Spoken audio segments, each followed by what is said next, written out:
নমস্কার প্রিয় বন্ধুরা, আজকে আবার ফিরে এলাম। আমরা বিজ্ঞান ভৈরবতন্ত্রের 11 নম্বর প্রয়োগ আজকে আলোচনা করব। এর আগে 9টা পদ্ধতি ছিল শ্বাসভিত্তিক। এরপরে 3টে পদ্ধতি রয়েছে, সেটা হচ্ছে আমাদের নিজেদের কেন্দ্রে পৌঁছানোর পদ্ধতি, অর্থাৎ রিল্যাক্সেশন টেকনিক। যেগুলো করলে আস্তে আস্তে আমরা নিজেদের কেন্দ্রে এবং আমরা খুব রিল্যাক্সড হয়ে যাব, কোনো রকম মনের মধ্যে উচাটন থাকবে না।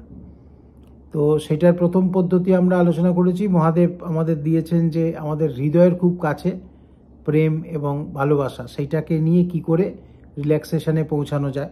প্রেম ভালোবাসাতে মনে ফিলিংস এলে অটোমেটিক্যালি মানুষ রিল্যাক্সড হয়ে যায়। তো সেটাকে কেন্দ্র করে উনি দেবীকে একটা উপদেশ দিয়েছেন, যেটা আমরা লাস্ট ভিডিওতে কিছুটা আলোচনা করেছি। তো আজকে আবার আর একটা পদ্ধতি আছে, এটা একটা প্রয়োগ। তবে একটা জিনিস বলবো, এই যে প্রয়োগগুলো আমি বলছি, আমি এক্সপেক্ট করছি যে যারা অন্তত দেখছেন, তো তারা নিশ্চয়ই একটু নিজেরা করার চেষ্টা করবেন। কারণ কি হবে, দেখুন, প্রয়োগ করলে চেষ্টা করে হয়তো দেখলেন যে আপনি অন্য সময় যেভাবে জীবন কাটান তার থেকে কিছুটা অংশ হয়তো আলাদা হলো। মানে যেরকম ধরুন আপনার যে মুড সেইগুলো একটু অন্যরকম হলো, বা ধরুন যে ধরনের স্বপ্ন দেখেন রাত্রিরে সেরকম স্বপ্নের কোনো পরিবর্তন হলো। যে কোনো পরিবর্তন, আপনার ভেতরে সূক্ষ্ম হয়তো কোনো অনুভূতি অনুভব করলেন।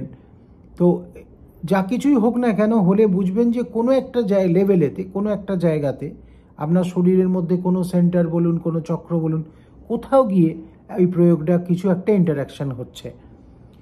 তাহলে আপনাকে কি করতে হবে, সেই প্রয়োগটাতে আরেকটুখানি সময় দিতে হবে, এবং নিজেকে একটু দেখতে হবে। দেখলে আপনি দেখবেন আস্তে আস্তে অন্য জিনিস হয়তো হবে। তো ব্যাপার হচ্ছে, দেখুন, মানুষ হয়ে যখন আমরা জন্মেছি, তখন আমরা তো যেভাবে জীবনটা শুরু করেছিলাম তার থেকে একটু ভালো জায়গায় নিয়ে যাব। তো ভালো জায়গায় নিয়ে যাওয়ার অর্থ আমরা বহির্জগতও ভাবতে পারি, বাইরের জগতে কেউ কেষ্টবিষ্ট হওয়ার চেষ্টা করব, অথবা ভেতরের আকাশেও ভাবতে পারি, অন্তর আকাশে অন্তর্নিহিত জীবনের যে গ্রোথের কথা ভাবতে পারি। তো বাইরের জগতের গ্রোথ তো দেখছেনই, যে মানুষ যতই যে পৌঁছক না কেন, কারোরই শান্তি নেই, কেউই সন্তুষ্ট হয় না। কারণ যেখানে পৌঁছতে আবার দেখবেন যে মানে সামনে হয়ে যায়। ছোটোবেলায় মনে হলো যে আমার বাবা আমাকে গঙ্গায় সাঁতার শেখাতে নিয়ে যেত, তো বলতো আয় আয় আমার কাছে। এবার আমি কোন রকমের চেষ্টা করে ঝাপটে ঝুপটে বাবার কাছে গেলাম, যখন পৌঁছলাম জায়গাটা দেখলাম বাবা আরও দূরে চলে গেছে। তো এইভাবেই এটাই সাঁতার শেখানোর পদ্ধতি।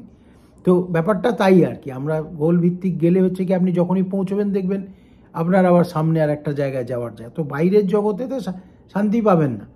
আর ভেতরের জগতের গ্রোথ কীরকম জানেন, ভেতরের জগতে আপনি গেলেন আনন্দ থেকে চলছে, কিন্তু সেই আপনি আর কোনো দিন ফিরে আসবেন না। ব্যাপার হচ্ছে কি, সেই রামকৃষ্ণদেব একটা গল্প বলতেন যে একটা সমুদ্রের ধারেতে একটা জায়গাতে মেলা বসে, সবাই আনন্দ করে, গল্প করে, সবাই মাঝে মাঝে নিজেদের মধ্যে আলোচনা করে যে ভাই, এই যে এত বড় সমুদ্র দেখছিস, এর গভীরতা কত বলতো জানিস? তো কেউ কিছুতেই বলতে পারে না, কে আর মাপবে এত বড় সমুদ্র, ভয় পায় সবাই। তো একটা নুনের পুতুল বসেছিল, সে হঠাৎ করে একদিন বলল যে ভাই, আমি মেপে এসে বলছি, আমি এক ডুবে নিচে চলে যাব, নিচে গিয়ে ওপরে এসে তোমাদের বলবো যে এটা কত গভীর। তো সবাই বলল ঠিক আছে। তো নুনের পুতুল গেল, সেই যে গেল আর এলো না। তো নুনের পুতুলের ক্ষেত্রে কি হলো, যে সে যেতে যেতে গলে গেল, সমুদ্রের মধ্যে ঢুকলে কি হবে। তো সাধকেরও তাই অবস্থা। সাধক যখন একবার নামে সমুদ্রেতে, অর্থাৎ জ্ঞান সমুদ্র বলুন, সচ্চিদানন্দ সাগর বলুন, তার মধ্যে যায় তখন সে রসে বসে ভালোই আনন্দে থাকে, কিন্তু সে যে কি আনন্দে থাকে সেটা কাউকে বলতে পারে না। অনেক কথা বলে সে, মানে যার বিভিন্ন প্রশ্নের উত্তরে সে প্রচুর কথা বলে হয়তো, কিন্তু মানে কি আসল আনন্দ সেটা বলতে পারে না, কি ফিলিংসটা, সে গলে যায় সেতে। তো ঠিক আছে, এটাই হচ্ছে জগতের নিয়ম। তো আমি এটাই বলবো যে প্রত্যেকে প্রয়োগ করবেন, কিন্তু আনন্দে থাকবেন। দেখুন, আপনি যা কিছুই ভাববেন না কেন, সিরিয়াস হওয়ার কিছু নেই লাইফে। যা কিছু আপনি একটা করছেন, নিজের চারপাশে যা জমিয়ে তুলছেন এদিক ওদিক থেকে, এই সব কিছু কিন্তু একদিন ধুয়ে মুছে সাফ হয়ে যাবে। এবং সেইটা দেখবেন যে খুব বেশি দিন নেই কিন্তু, হ্যাঁ, মানে আস্তে আস্তে দেখবেন। তারপরে 50 বছর আগে ভাবুন যে ধরনের ব্যাপার ছিল, আর 50 বছর পরে কত কি পরিবর্তন হয়ে গেছে। সুতরাং কিছুই থাকবে না। তো সেই ভেবে আনন্দে থাকুন, তো মজায় থাকুন, ধ্যান করুন, নিজের ভেতরে যান, অন্তর আকাশেতে আরও ভেতরে ঢুকুন, আকাশে অনেক উচ্চতায় উড়ুন। তো এই প্রসঙ্গে গোরখনাথজির একটা কথা মনে পড়ে, জানেন নিশ্চয়ই নাথ সম্প্রদায়ের একটা বিরাট বড় মানে স্তম্ভ হচ্ছেন গোরখনাথজি। বলতে গেলে এই যে সাধন করে ভগবানেরকে পাওয়া, এই যে সাবর মন্ত্র বলুন, মন্ত্র সাধন বলুন, উনি একটা কিন্তু গঙ্গোত্রীর মতো, মানে বহু কিছু ওনার কাছ থেকে বেরিয়েছে, বিধি যে তার একটা বিরাট বড় সমুদ্র।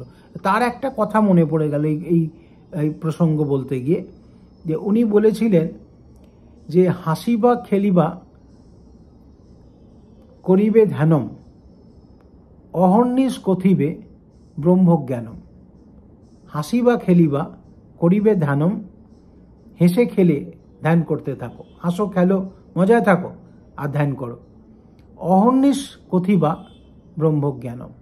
তাহলে একটা সময় আসবে যখন তুমি ধ্যানের গভীরে প্রবেশ করবে, অহর্নিশ তোমার মুখ দিয়ে তুমি যাই বলবে সেটা ব্রহ্মজ্ঞান হয়ে যাবে। তো এই হচ্ছে একজন প্রকৃত সাধকের, প্রকৃত যোগী, তার মুখের কথা।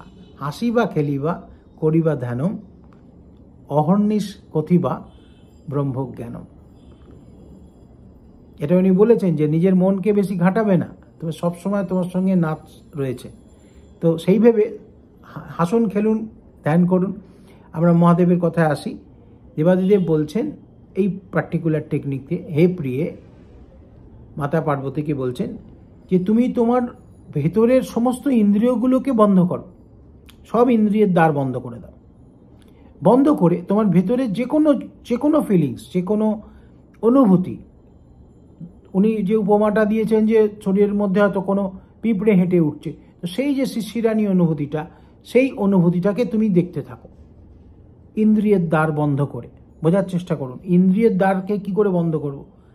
আমরা বলি তো যে জ্ঞানেন্দ্রিয়, চক্ষু, কর্ণ, নাসিকা, জিহ্বা, ত্বক, তা সব কি এক এক করে চোখ বন্ধ করে দেবো? না, উনি বলছেন যে একদম আপনি নিজেকে মানে একটা মর্মর প্রস্থের মূর্তি হয়ে যান, একটা স্টোন স্ট্যাচু হয়ে যান। হঠাৎ করে আপনি করতে পারবেন। দেখুন, হঠাৎ শ্বাস বন্ধ করে দিন, শ্বাস বন্ধ হলে দেখলেন আপনার ইন্দ্রিয় বন্ধ হলো। চোখ বন্ধ করে শ্বাস বন্ধ করে দিন, শ্বাস বন্ধ করে নিজেকে ভাবুন যে আপনি স্ট্যাচু হয়ে গেছেন, নিজেকে ভাবুন আপনি একটা মূর্তি। আপনি চাইলেও আপনি নড়তে পারবেন না, এরকম ভাবুন। ভেবে দেখবেন যে আপনি বন্ধ হয়ে গেছেন। এবারে যে কোনো অনুভূতি, ধরুন আপনার কোথাও ব্যথা রয়েছে, মাথায় ব্যথা হচ্ছে, হাতে কোথাও ব্যথা রয়েছে, কোমরে ব্যথা আছে, বা কোনো কিছু জিনিস আপনার গায়ে টাচ করে লাগানো রয়েছে, সেই অনুভূতিটা দেখতে থাকুন। আপনি যখন দেখবেন এই একটা স্টোন এক্সপ্রেশন নিয়ে যখন আপনি নিজের মধ্যে থাকছেন, ইন্দ্রিয়গুলো সব বন্ধ রয়েছে, তখন দেখবেন একটা এমন সময় আসবে সেই যে স্পর্শটা আস্তে আস্তে কমে যাচ্ছে। অর্থাৎ সেই অনুভূতি, যে কোনো অনুভূতি, সেই ব্যথা হোক যাই হোক না কেন, সেই অনুভূতি থেকে আপনি যেন অনেক দূরে চলে যাচ্ছেন। মানে এইটা থাকতে থাকতে একসময় সেই অনুভূতিটা মিলিয়ে যাবে। প্রচুর ব্যথা থাকলেও সেইটা বলে যে ব্যথা, যন্ত্রণা সব কিছু, যোগীরা কি করে তাদের কাছে কিছু মনেই হয় না, কারণটা এইটা। যখন বন্ধ করে নেয় নিজেকে, এই যে রামকৃষ্ণদেব বলতেন না যে একটা কচ্ছপ যখন নিজেকে ঢুকিয়ে নেয় ভেতরে, তখন তাকে কাটলেও সে ফিল করবে না। মানে ব্যাপারটা এইরকম আর কি। আপনার ইন্দ্রিয়ের দ্বারগুলো যখন বন্ধ করে দিলেন, বন্ধ করে দিয়ে যখন আপনি তার মধ্যে মানে একদম নিশ্চল দেহ করে বসে যাবেন, সেই নিশ্চল দেহে যখন বসে যাবেন, যখন দেখবেন আস্তে আস্তে আপনার বাইরের কোনো অনুভূতি আপনার ভেতরে প্রবেশ করছে অনেক দূরে, তখন আপনি জানতে পারবেন যে ওটা তো দেহ লেভেলে হচ্ছে, দেহ হচ্ছে কিন্তু অনেক পরিধিতে, অনেক সার্কামফারেন্সের কিছু একটা ঘটছে। আপনার কেন্দ্রটা অনেক ভেতরে, আপনি অনেক বড়, এইটুকু দেহ দিয়ে আপনাকে মাপা হচ্ছে, কিন্তু আপনি অনেকটা বড়। তখন আপনার থেকে আপনার মানে সেই দেহের যে ফিলিংস, তার ডিস্টেন্স অনেক বেড়ে যাবে। তো সেই এইটা হচ্ছে মানে এটা হচ্ছে মহাদেবের টেকনিক। যে এবং আপনি নিজের সেন্টারে কি করে চলে গেলেন, আপনি শুধু ইন্দ্রিয়ের দ্বারগুলো বন্ধ করে দিন, শ্বাস বন্ধ করে দিন, এক কথাতে চোখ বন্ধ করে দিন, এবং আপনি ভাবুন আপনি স্ট্যাচু হয়ে গেছেন, আপনি নড়তে পারছেন না,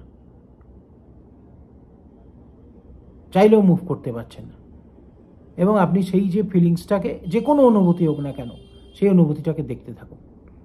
যে কোনো সময় যদি কোনো ব্যথা হয়, কোনো কিছু হয়, আপনার গায়ে কিছু টাচ করানো, সমস্ত সেইটা হচ্ছে দারুণ সময়। গায়ে চাদর চাপা দিয়েছেন, চাদরের ফিলিংস, এনিথিং ক্যান বি মানে প্র্যাকটিসড বা অবজার্ভ লাইক দিস। এইভাবে আপনি দেখতে থাকবেন এবং দেখে ভেতরে ভেতরে ভেতরে ভেতরে দেখবেন আপনি ডিস্টেন্সে চলে যাচ্ছেন। যেতে যেতে যেই সেন্টারে পৌঁছে গেলেন, থাকুন যতক্ষণ খুশি, দেখবেন অনাবিল শান্তি পাচ্ছেন, অনাবিল শান্তি। তারপর যখন আপনি ফিরে আসছেন, সেই মানুষটা কিন্তু আর ফিরছে না, অন্য একটা মানুষ ফিরে আসছে, আপনি নবজন্ম লাভ করে ফিরে এলেন। তাহলে এই টেকনিকের এটাই হচ্ছে, প্রয়োগটা করুন ভালো করে। আর মনে রাখুন যে কোনো রকম সিরিয়াসনেস নয়, আমরা বলেছি non judgmental attitude, B playful, হাসি খুশি থাকুন। হাসিবা খেলিবা করিবে ধ্যানম, অর্নিষ্কথিবা ব্রহ্মজ্ঞানম। মনে রাখবেন। আজ এ পর্যন্তই। হর হর মহাদেব।